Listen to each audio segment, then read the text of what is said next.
Every time you've ever sat near a campfire, smoke has drifted into your face at least once. You blinked, you moved on, and didn't think about it again.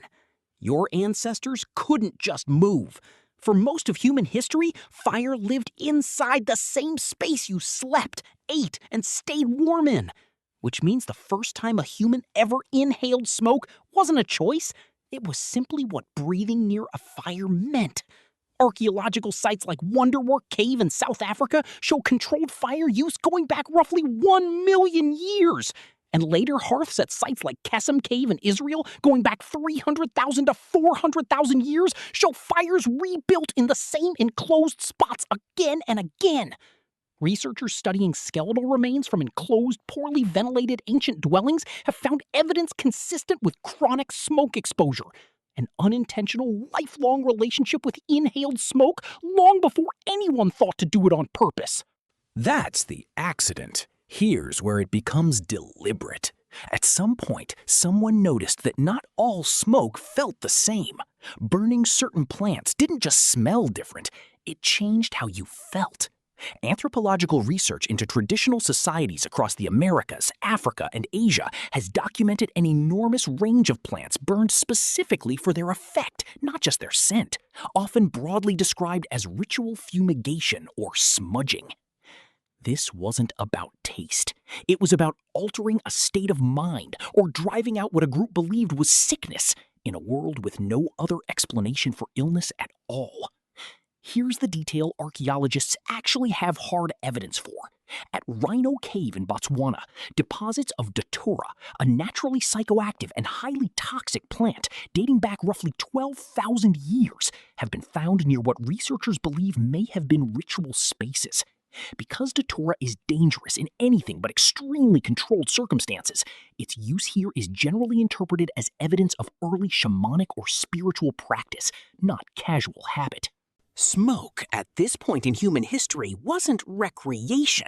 It was closer to a tool for communicating with whatever a group believed controlled their world. Now to the plant most people actually think of when they hear the word smoking: tobacco. Genetic and archaeological research places tobacco's domestication in the Americas at roughly 5,000 to 8,000 years ago. Researchers analyzing pipe residue from Alabama's Flint River site identified nicotine biomarkers in a pipe dated to around 1685 BCE, among the oldest direct chemical evidence anywhere confirming tobacco was being smoked in a way we'd recognize today. For indigenous peoples across the Americas, tobacco wasn't a daily recreational habit, it was sacred, used in ceremony, diplomacy, and healing ritual, often by specific people at specific moments, not casually and not by everyone. Then, in 1492, everything about tobacco's relationship with the rest of the world changed at once. European colonizers encountered tobacco use across the Americas and, within decades, exported it back to Europe, where it spread with a speed historians still describe as remarkable.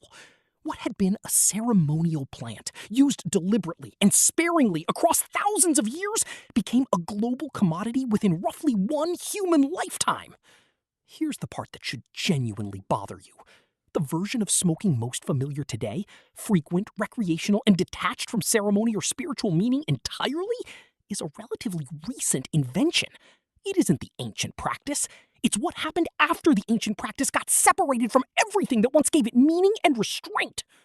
For nearly all of the deep history of smoke and humans, it was either an unavoidable byproduct of survival or a rare, deliberate act wrapped in ritual and consequence.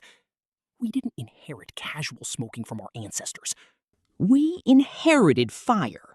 What we did with the smoke afterward, that part is entirely on us. This video covers the historical and archaeological record of smoke and tobacco use. It does not encourage, glorify, or endorse smoking in any form. Modern smoking carries serious, well-documented health risks, including cancer, heart disease, and lung disease. If you smoke and want support quitting, resources like the CDC's 1-800-QUIT-NOW, US, or your local health service are a good place to start.